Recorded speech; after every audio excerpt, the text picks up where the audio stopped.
기네스북에 의하면 최고령 출산 나이가 74세입니다. 74세. 2019년에 인도에서 74세 할머니가 인공수정으로 쌍둥이를 낳았습니다. 인공수정을 하면 쌍둥이 날 확률이 높다네요.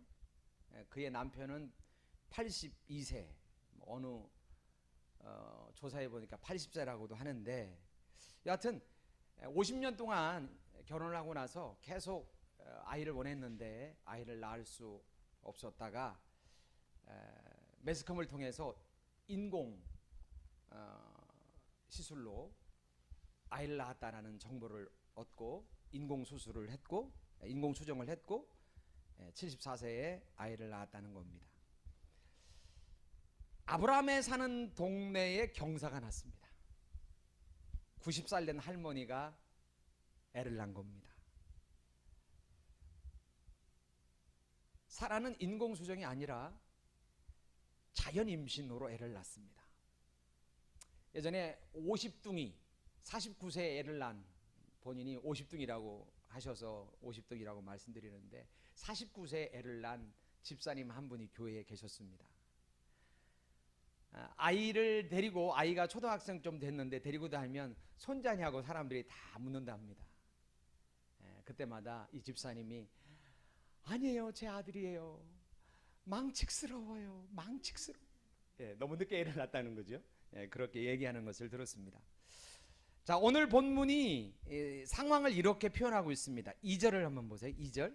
사라가 임신하고 하나님이 말씀하신 시기가 되어 노년에, 제가 강조하는 표현들이 있어요. 노년에 아브라함에게 아들을 낳으니. 5절을 보세요. 아브라함이 그의 아들 이삭이 그에게 태어날 때에 100세라. 21장 7절. 또 이르되 사라가 자식들을 젖먹이겠다고 누가 아브라함에게 말하였으리오마는 아브라함의 노경에 내가 아들을 낳았도다 하니라. 이게 노년, 제가 강조하는 표현이 노경, 100세, 사라가 젖을 먹인다고 누가 말을 했으리요. 이런 표현들은 그럴 수 없는 상황인 것을 말하는 겁니다. 불가능한, 말이 안 되는 그런 상황임을 지금 성경이 우리 가운데 증언하고 있는 겁니다. 일반적으로는 불가능한 일이 오늘 아브라함 집에 일어난 겁니다. 누가 한 겁니까? 하나님이 하신 겁니다. 하나님은 능치 못할 일이 없으신 전능하신 하나님. 아브라함이 믿음이 없으니 하나님이 그에게 나타나셔서 아브라함아, 나는 전능한 너의 하나님이라, 내 앞에서 완전히 행하라. 믿음이 없는 아브라함에게 전능하신 하나님이 나타나셨습니다. 여러분, 믿음은 나를 믿는 게 아닙니다. 믿음은 내 능력을 믿는 게 아닙니다. 믿음은 내 상황을 믿는 게 아닙니다. 전능하신 하나님을 믿는 겁니다. 무에서 유를, 아무것도 없는 데서 있게 만드신 그 능력의 하나님을 믿는 겁니다. 아멘? 우리 인생 가운데 혹 해결하지 못한 문제가 있다면 여러분, 한계를 정하지 마시기를 바랍니다. 이건 안 될 일이야, 이건 안 돼. 하나님 앞에 한계는 없습니다. 제가 잘 쓰는 예화 있지요? 또 해야 되겠습니다. 어떤 강태공이 물고기를 잡고 있었습니다. 지나가는 사람이 보니까 이 강태공이 하는 행동이 참 수상스러워요. 강태공이 물고기를 잡아 올리는데, 물고기를 참 잘 잡아 올리는데, 이상한 일은 물고기를 잡고 나서 자를 갖고 와서 자로 재는 겁니다. 보안이 30cm가 넘으면 풀어주고 30cm가 안 되면 자기의 물고기 주머니에 담는 것입니다. 이상해서 물었습니다. 왜 30cm가 넘는 것은 놓아주시나요? 라고 했더니 이 사람이 하는 소리가, 우리 집에 냄비가 30cm짜리 이상이 없어요. 냄비에 맞춰서 물고기를 잡아가는 거예요. 머리 자르면 될 건데. 여러분, 이처럼 우리가 하나님을 한계 속으로 집어넣을 수 있습니다. 하나님이라도 안 될 거야, 내가 이 땅에서 건강하게 사는 일은 있을지 몰라도 영원히 사는 일은 불가능할 거야. 아니, 하나님이라도 감기는 나을 수 있지만 감기는 낫게 할 수 있을지라도 암 3기, 암 말기 환자는 고칠 수 없을 거야. 하나님이 먹고 살 만큼은 보장해 줄지 모르지만 큰 부자, 밀리온, 빌리온으로 나를 만들 수는 없으실 거야. 한계를 긋지 마십시오. 여러분 중에 밀리온, 빌리온 부자도 나오시기를 예수의 이름으로 축원합니다. 아이, 나는 이 정도 살면 되지 뭐. 아니요, 하나님의 섭리가 있고 하나님의 뜻이 있으면 여러분을 밀리언 아니라 빌리언 아니라 트릴리언 부자로 삼으실 수도 있습니다. 크신 하나님을 여러분의 사고에, 여러분의 논리에, 여러분의 경험에, 한계에 꾸겨 집어넣지 마십시오. 우리가 교회를 생각할 때도 오늘날 시대에 교회가 부흥하는 건 어려운 일이야. 30명, 50명은 될지 몰라도 1000명, 10,000명은 어려운 일이야. 저는 숫자에 욕심은 없습니다만 하나님이 역사하시면 100명도 1000명도 10,000명도 되는 것입니다. 하나님을 한계 안에 집어넣지 마세요. 여러분, 하나님이 하시면 그깟 암덩어리 까일 거 그거 아무것도. 천지를 창조하시는 분이, 진짜 의사 중에 의사, 그분이, 죽은 자를 살리신 그분이 못하실 게 무엇이 있겠습니까? 돈? 그까이 우리는 벌벌 떠지만 천지의 주인이 하나님이신데 여러분이 필요하면 빌리언 아니라 트릴리언 아니라 더한 것도 충분히 주실 수 있다고 믿습니다. 제가 이렇게 얘기해도 에이 설마 나한테 100억이 생길 수 있을까? 그렇게 생각하니까 안 되는 거예요. 하나님은 능히 주실 수 있는 줄로 믿습니다. 주여 나를 부자로 삼아 주시옵소서.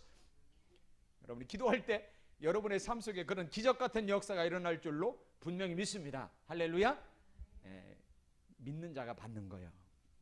자, 1절을 보세요. 1절. 여호와께서 말씀하신 대로 사라를 돌보셨고 여호와께서 말씀하신 대로, 언약대로 하나님이 계속 아브라함에게 내가 하늘의 별처럼 바닷가에 모래알처럼 네 후손을 많게 할 거야. 할례의 언약을 통해서 네가 성기 끄트머리를 볼 때마다 내 약속을 기억해라. 너와 네 집의 식솔들, 집에서 길리운 자가 318명이나 되었으니 아이들까지 쳤으면 1000명 가까이 되지 않았겠습니까? 1000명 아이들 남자에게 다 할례를 행한 겁니다. 그 1000명의 사람들을 볼 때마다 하나님의 약속을 기억해라. 그 언약, 그 언약의 말씀, 그 말씀대로 하나님이 약속, 지금 역사하시는 거예요. 2절을 보세요. 사라가 임신하고 하나님이 말씀하신 시기가 돼요. 계속 나오죠.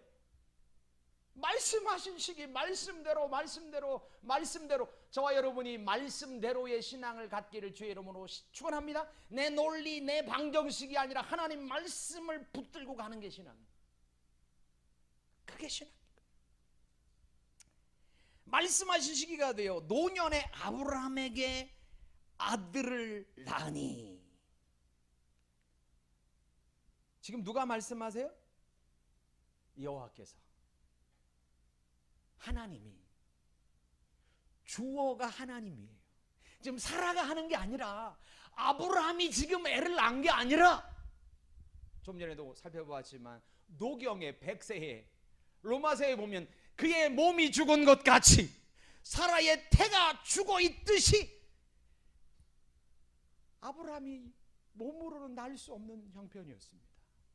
사라는 생리가 끊었습니다. 경수가 끊어졌습니다. 더 이상 애를 낳을 수 있는 상태가 아닙니다. 그런 상황에서 누가 하셨어요? 하나님이 하신 거예요. 우리 인생을 내가 내 마음대로 주장한다고 생각하지 마시고 저와 여러분의 인생의 주어가 하나님이심을 믿으시기를 주의 이름으로 축원합니다. 하나님이 말씀하시면 이루신다. 성경을 다른 말로 약속의 책이라고 합니다. 수많은 약속이 있습니다. 그 약속이 이루어지는 과정, 그 스토리가 66권의 이야기입니다. 약속의 말씀을 이루실 때는, 하나님이 약속을 완성하실 때는 언제냐면 하나님이 가장 적확하다라고 주님이 생각하실 때입니다. 이때가 가장 적확할 때. 우리가 볼 때는 지금입니다. 하나님, 지금이 타이밍입니다. 지금이 가장 내가 필요할 때입니다. 우리는 발을 동동거리고 지금이라고 나오라고 외쳐대지만 하나님은 아니야, 좀 참아라. 지금이 그때가 아니야. 믿음의 사람들의 일대기를 보십시오. 그들이 순간순간 하나님 지금입니다, 그들이 마음으로 간절히 요청했을지 모르지만 하나님의 때는 그들의 요구대로 되지는 않았습니다. 물론 기도한 대로 순식간에, 순삭은 틀린 말이구나, 그죠? 순식간에 사라지는 게 순삭인가? 순식간에 역사할 때도 있었지만 주님은 대부분 그 기간을 미루셨습니다. 그때가 아니야. 가장 적확한 때는 내가 한단다. 하늘과 땅을 창조하시고 역사의 수레바퀴를 인도하시고 과거와 현재와 미래가 하나이신 그분. 우리는 과거, 현재, 미래지만 하나님의 시간표는 과거도 현재도 미래도 하나인 거예요. 최고의 때, 최고의 방법으로. 할렐루야. 여러분, 현세가 있고 내세가 있지요. 그렇죠? 우리가 지금 살아가는 현 시대, 우리는 현재를 살지 않습니까? 현세, 우리가 살아가는 시대를 현세라고 하지 않습니까? 그리고 죽은 다음에 가는 세상, 내세라고 합니다. 여러분, 내세를 믿으시죠? 하나님의 복은 내세만 있는 게 아닙니다. 현세도 있습니다. 하나님은 양복을 우리 가운데 주시기를 원합니다. 하나님의 관심은 이 둘 다에 있습니다. 이 둘 다에 있습니다. 그러나 제 생각은, 여러분 생각은 지금 살아가는 이 현대에 더 많은 복을 주셨으면 하고 바라겠지만, 제가 성경을 읽으면서 깨닫는 것은 하나님은 현재의 복보다 영원한 내세에 더 관심이 있다는 사실입니다. 현재에도 복 주시길 원합니다. 그러나 현재의 복보다 하나님의 관심은 100년짜리 복이 아닙니다. 100년짜리는 관심 없는, 아니요. 우리의 아버지, 긍휼이 많은 하나님, 자비하신 아버지, 우리의 진짜 좋으신 아빠는 현재도 우리를 지키시고 보호하시고 필요한 것을 공급하시지만, 더 궁극적인 우리 아버지의 마음은 영원토록 사는 영광의 하나님 나라의 관심이 훨씬 많이 있다는 것입니다. 여러분 주보 보세요. 마가복음 10장 29절. 마가복음 10장 29절. 예수께서 이르시되 내가 진실로 진실로 너희에게 이르노니, 진실로가 한 번 나왔네요. 진실로 너희에게 이르노니, 제가 창작도 잘해요. 자, 나와 복음을 위하여 집이나 형제나 자매나 어머니나 아버지나 자식이나 전토를 벌인 자는, 그러니까 믿음으로 살아가는 사람은 그 말이죠. 30절 같이 읽습니다. 시작. 현세에서 집과 형제와 자매와 어머니와 자식과 전토를 100배나 받되 박해를 겸하여 받고 내세에 영생을 받지 못할 자가 없느니라. 그러니까 주님을 믿고 따르는 자에게 양복을 주세요. 현세의 복과 내세의 복을 주세요. 뭐를 어떻게 주는데? 100배나 받는데, 100배라는 건 뭐냐면 충만수를 말해요. 풍성한 수를 말해요. 너희가 알지 못하는 큰 복을 내가 현세에도 주겠다. 현세의 복 중에는 물질의 복도 있겠지만 정신의 복, 영적인 복이 포함되어 있는 겁니다. 마땅히 우리가 이 땅을 살 때는 박해를 받는데 한 걸음 더 나가 이 땅에서 하나님이 우리에게 100배의 복을 주실 뿐만 아니라 영생을 얻지 못할 자가 없을 것이다.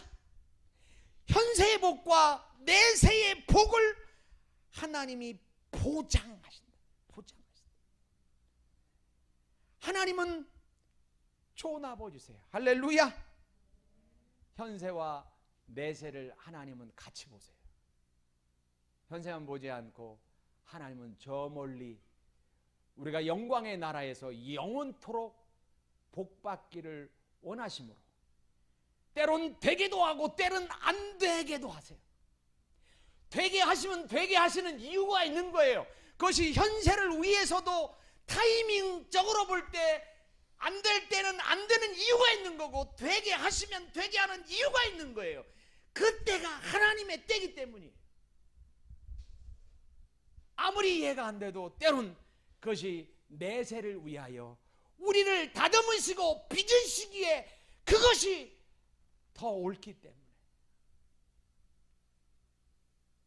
내 자아가 충만하고 내가 내 인생으로 내 삶을 승리로 만드는 것 같아도 내 인생, 내 능력이 아니라 하나님의 은혜로 산다는 것을 깨닫게 하기 위하여, 신앙의 싸움은 자아가 죽는 거거든요.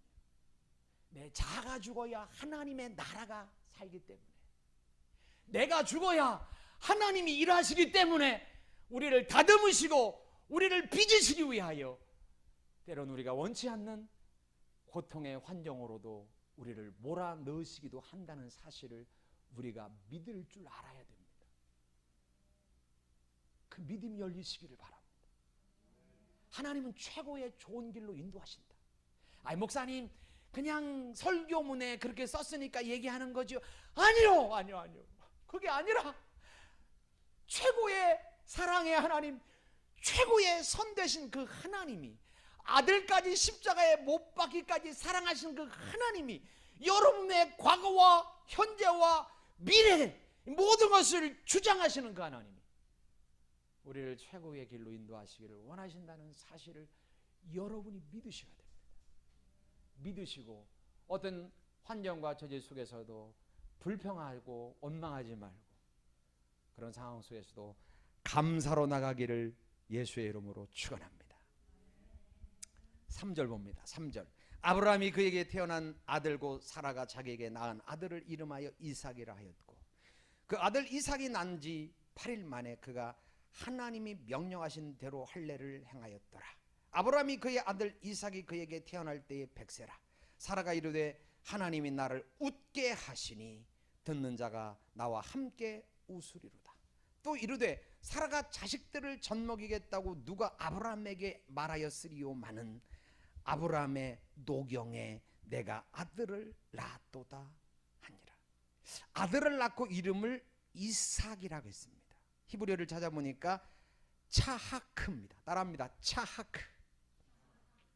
두 가지 의미가 있어요. 차하크는 두 가지 의미가 있는데, 긍정적인 의미에서의 의미가 있고 부정의 의미가 있어요.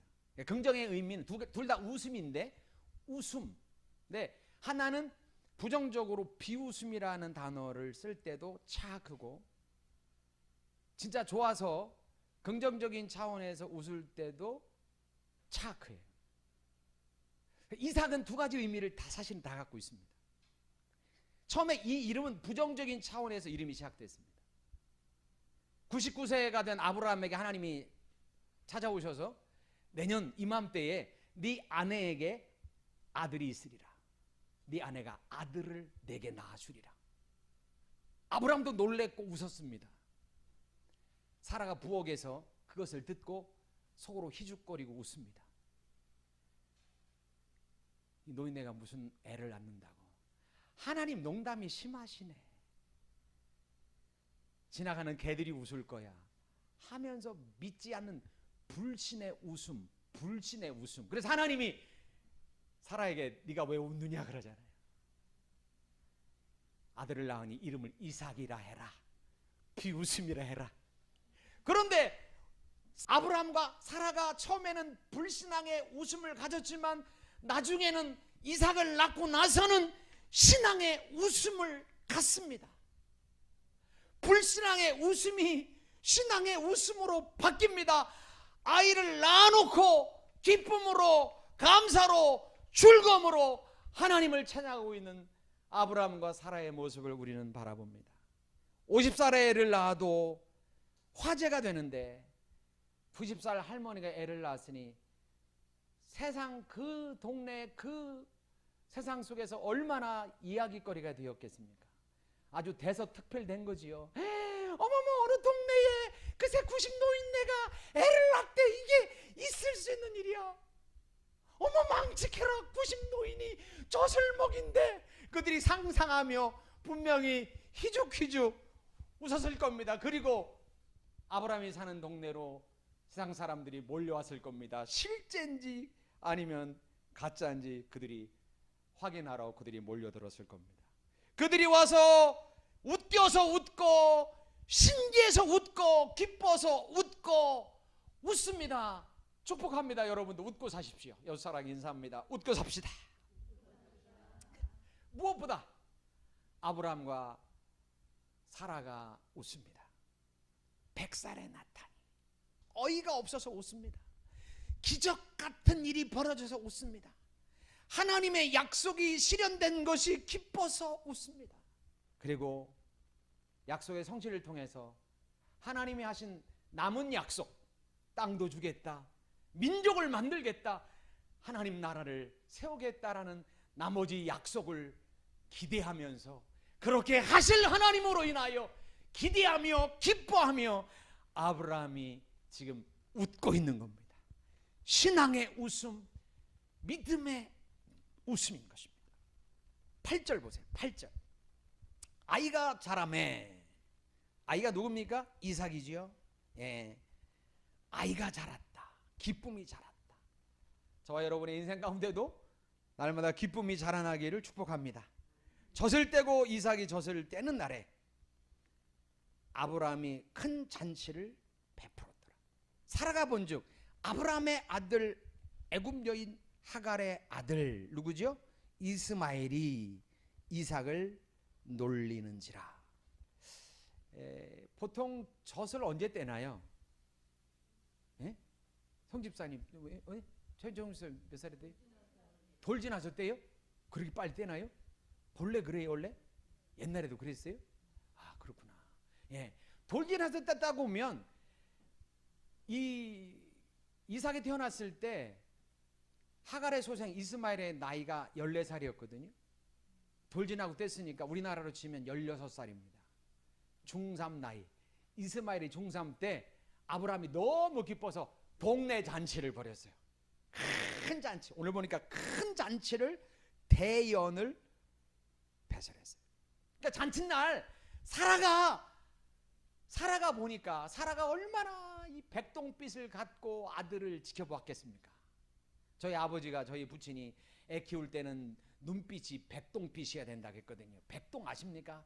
빛나는 동, 백동, 반짝반짝. 이게 눈이 반짝반짝해서 애들이 어떻게 되는지 살펴.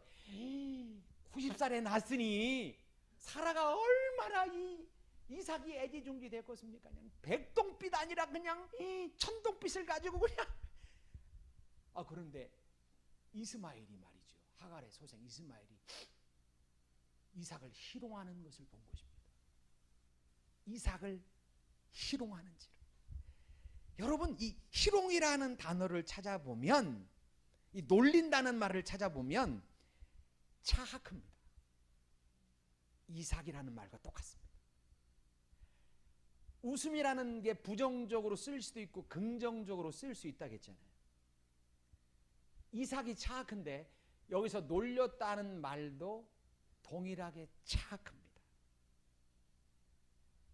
우리가 가인과 아벨과 가인, 이삭과 이스마엘, 애굽과 에서와 야곱, 아벨과 이삭과 야곱은 믿음의 사람들을 말하고, 가인과 이스마엘과 에서는 불신앙, 세상 사람들을 상징하는 사람들입니다.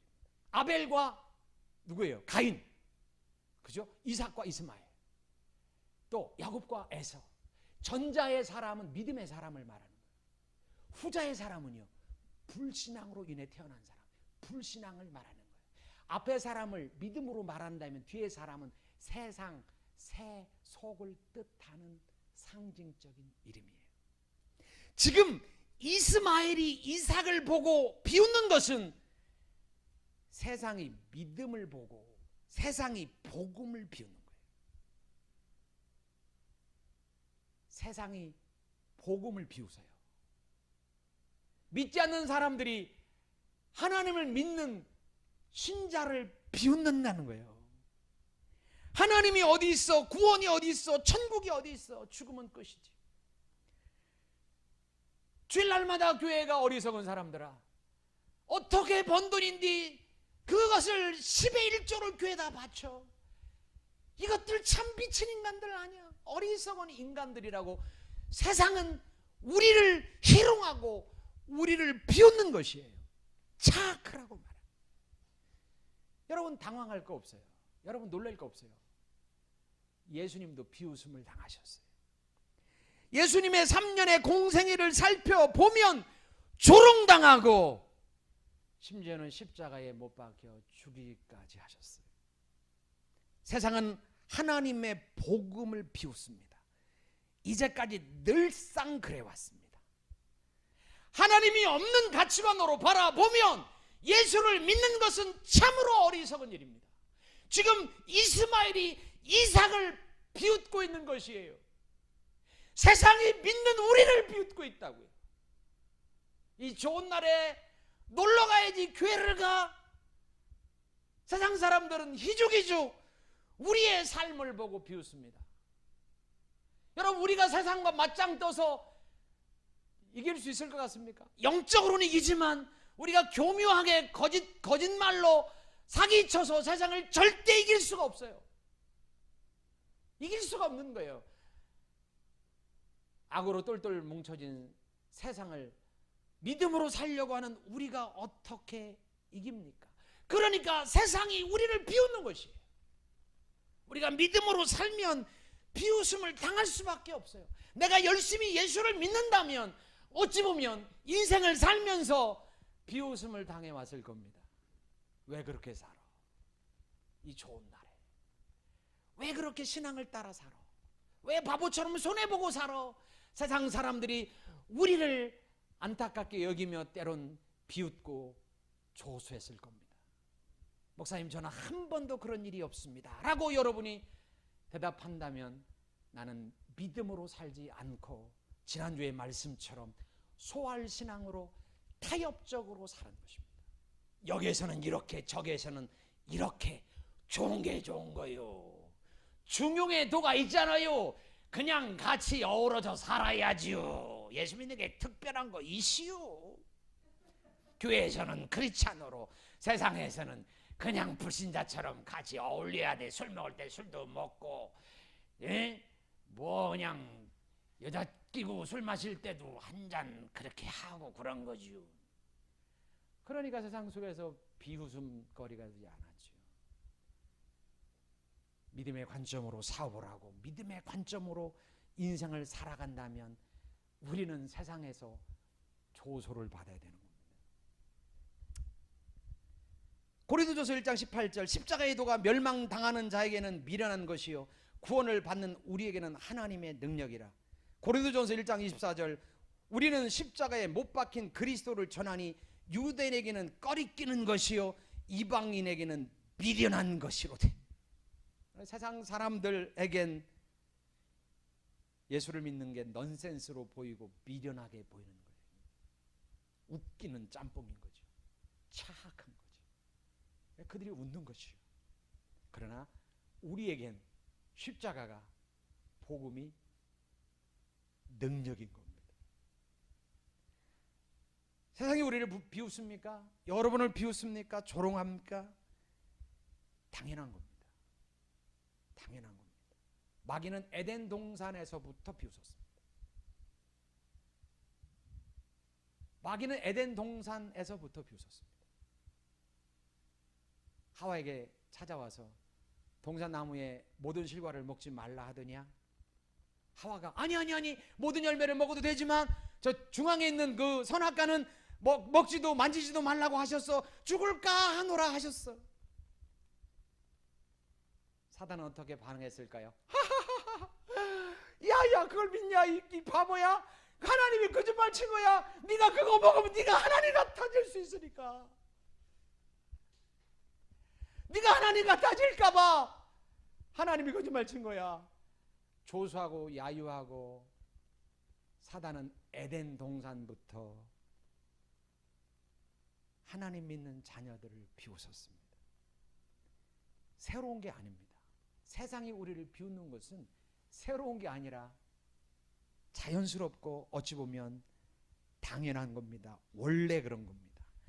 마태복음 5장 10절을 보세요. 여러분 주보 마태복음 5장 10절에 예수님의 말씀을 들어보세요. 10절에서 12절 같이 읽습니다. 시작. 의를 위하여 박해를 받는 자는 복이 있나니 천국이 그들의 것임이라.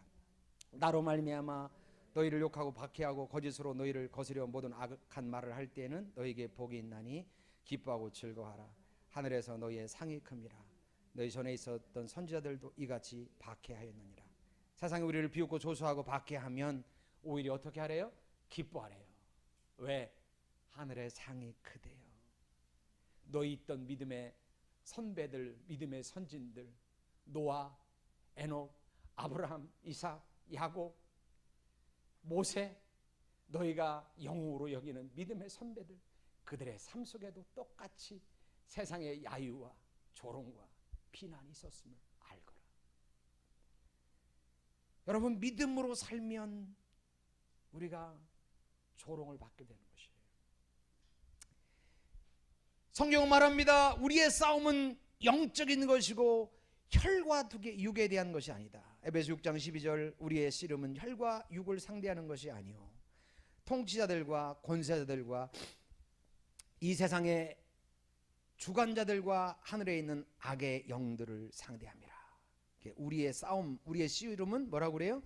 통치자, 권세자, 이 어둠의 세상 주관자, 하늘에 있는 악한 영들, 한결같이 사탄을 통칭하는 표현들이에요.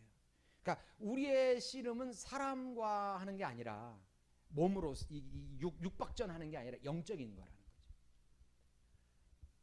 원수마귀 사단과의 싸움이래요. 에덴 동산에서 하와를 속였던 마귀와의 싸움인 거죠. 세상이 우리를 조롱하고 세상 사람들이 우리를 야유하고 우리를 속이고 우리를 넘어뜨릴지라도 그 사람이 우리의 원수가 아니라 그 사람 마음속에 사단이 집어넣은 세계관의 조종을 받고 있는 사람들을 미워할 게 아니라 우리가 미워할 대상은 사단인 것입니다. 우리가 미워할 것은 사단인 것입니다. 우리는 우리 마음대로 인생을, 내 마음대로 인생을 사는 것 같아도 그렇지 않습니다. 우리는 두 존재의 지배를 받습니다. 첫째는 하나님의 통치를 받든 아니면 사단의 통치 아래에서 살든 둘 중에 하나입니다. 내 인생은 나의 것이야. 내 마음대로 내가 마음대로 사는 것 같지만 아이 목사님 저는 제 마음대로 살아요. 누구의 지배도 받지 않아요. 어리석은 말입니다. 그렇지 않습니다. 에베소 2장 1절 3절 보세요. 에베소 2장 1절 그는 허물과 죄로 죽었던 너희를 살리셨도다. 그때에 너희는 그 가운데서 행하여 이 세상 풍조를 따르고 공중의 권세 잡은 자를 따랐으니 지금 불순종의 아들들 가운데서 역사는 영이라. 전에는 우리도 다 그 가운데서 우리 육체의 욕심을 따라 지내며 육체와 마음이 원하는 것을 하여 다른 이들과 같이 본질상 진노의 자녀였다. 뭐라고 말합니까? 죄로 인해서 그 가운데서, 그 말은 허물과 죄 가운데서 그 말이거든요. 죄로 인해서 세상의 풍조를 따랐다는 거죠. 우리가 세상의 풍조를 따르잖아요. 세상의 문화를 따라 살잖아요. 이게 죄인지 아닌지도 모르고 그냥 따라가잖아요. 아니 세상이 그러니까 하면서 세상의 풍조를, 세상의 문화를, 세상의 가치관을, 이것이 사단이 심어놓은 줄도 모르고 세상의 원리를 따라 오늘 본문에 보니까 따라가 3번 나와요. 오너에 보니까 우리가 내가 주체적으로 인생을 사는 것 같아도 세상의 문화를 따라 사는 따라쟁이라고 제가 에베소서를 설교하면서 우리는 내가 주체적으로 내가 주권을 갖고 사는 것 같아도 그렇지 않습니다. 하나님을 따르든 마귀를 따르든 우리는 꼭두각시로 인생을 살아갈 수 있는 것입니다. 하나님은 인격자라 우리를 꼭두각시처럼 우리를 끌고 가지 않지만 마귀란 놈은 비인격자라 우리를 꼭두각시처럼 끌고 가는 거예요. 공중권세를 잡은 자를 따랐다. 공중권세를 잡은 자가 누굽니까? 마귀입니다. 하와를 속였던 그 마귀를 우리가 따르고 싶지 않지만 그놈이 세상의 문화와 세상의 역사를 주물러서 그 안에 살고 있는 모든 사람들을 그렇게 끌고 가는 것입니다. 죄악의 구렁텅이로 끌고 가는 것입니다. 그리고 3절에 뭐라고 말합니까? 육체의 욕심을 따라 내가 원하는 대로 놀고, 내가 원하는 대로 하나님 믿지 않고, 내가 원하는 대로 쾌락을 추구하고 내 멋대로 인생을 사는 것이죠. 내 마음대로 인생을 살 수 없습니다. 성경은 분명히 말합니다. 하나님을 따라가든 아니면 마귀를 따라가든 둘 중에 하나야. 둘 중에. 우리는 축복받은 사람들입니다. 인격자 되신 하나님, 우리를 하나님의 형상으로 창조하셔서 우리에게 무한한 자유를 주시는 그 하나님, 그분을 따라가는 자로 우리를 초대하신 것이 엄청난 은혜요 축복인 줄 믿으시기 바랍니다. 세상 사람들 돈과 명예와 권력을 갖고 있다고 부러워하지 마십시오. 그들의 주인은 비인격자, 유린자, 조소자, 마귀가 그들을 끌고 가고 있다는 사실을 아셔야 됩니다. 모든 성경은 다 이루어졌지만 아직 이루어지지 않는 하나님의 약속이 있다고 했죠. 1518번의 약속, 예수님이 다시 오신다. 하나님이 다시 오셔서 완성하신다. 그 약속은 이루어집니다. 아브라함에게 그렇게 찾아오셔서 내가 약속을 이루마. 안 믿으니까 어떻게 당시의 근동 문화를 빌려와서 짐승을 반을 쪼개놓고 양쪽에 서서 둘 중에 약속을 지키지 않는 자가 이처럼 쪼개질 거야. 하나님이 당신께서 내가 너에게 한 약속을 지키지 않으면 내가 쪼개진다. 그렇게 약속하고 약속한 약속을 하나님은 오늘 이삭을 통해서 지키셨습니다. 약속의 하나님은 성경 66권의 약속을 다 지키셨습니다. 남은 약속 1518번, 내가 다시 오마. 내가 다시 와서 내가 본래부터 이루려고 했던, 아브라함을 통하여 만들려고 했던 그 천국, 하나님이 통치하는 하나님의 나라를 이 땅에 보기 좋게 만들 거야. 그때 샬롬의 나라에서, 사랑의 나라에서 너희가 영원토록 나와 더불어 세상을 다스리고 사는 영원한 나라, 영원한 기쁨의 나라, 기쁨의 극치의 나라를 경험하고 살게 될 거예요. 저와 여러분이 그 약속을 믿고 아브라함과 사라가 이삭의 탄생 때문에 기뻐했듯 저와 여러분도 기뻐하기를, 세상이 감당할 수 없는 기쁨으로 기뻐할 수 있기를 주님의 이름으로 축원합니다. 기도합니다. 하나님, 우리에게 영원한 복을 주신 것을 감사합니다.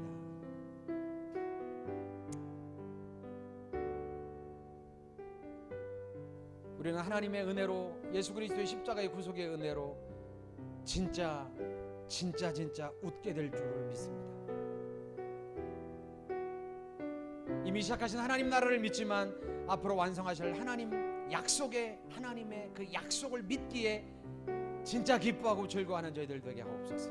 근심과 걱정은 날려보내고 잠시 손에 잡히는 게 없고 잠시 뭐가 되는 게 없는 것 같아도 하나님의 약속을 붙들고 현세에도 100배의 복을 주고 영생을 누리지 못할 자가 없다고 약속하신 약속을 붙들고 기뻐하는 저희들 되게 하옵소서. 이 시간 말씀을 기억하며 잠시 기도합니다.